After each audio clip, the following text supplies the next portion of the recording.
News Break. City High pinakaw ng public school nga magbaton og standard nga swimming pool.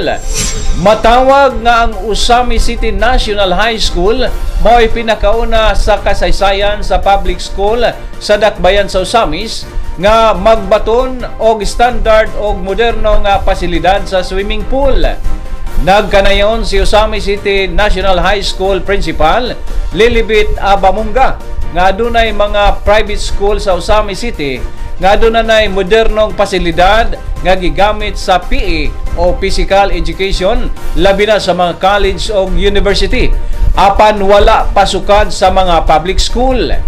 Ang bagong swimming pool o mas gipalambong swimming pool sa City High magamit na alang sa special education, particular sa sports o dalan usab kini nga maka-develop ang Department of Education sa Usamis og mga maayong swimmer nga mahimong pambato sa sports competition.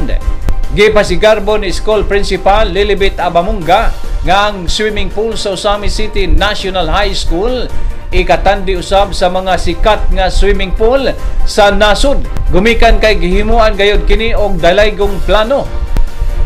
Kini nga proyekto sa Usami City National High School og sa kooperasyon sa Schools Division sa Usamis natuman gumikan sa nagpadayong suporta sa Asenso Usamis Administration labi na sa liderato ni Mayor Indy Waminal og sa tibok Asenso leadership.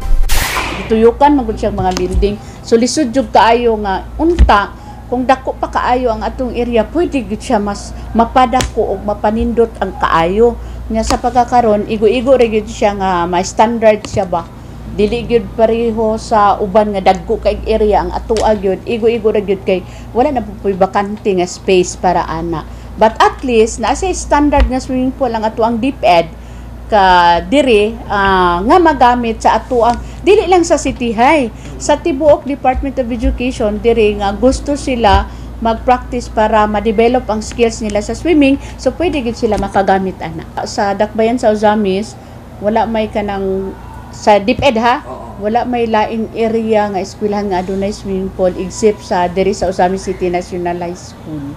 So mas nindot nga sa kadugay na nga panahon na-enhance ba? Gitagaan jud pagtagad sa to ang local government unit ni Attorney Indy Waminal uban siya magsakop o sa pagpaningkamot usab sa tong superintendent nga ma-enhance gid mabutangan jud siya og nindot. So salamat kayo kita kas plano ana no. Nindot kayo no.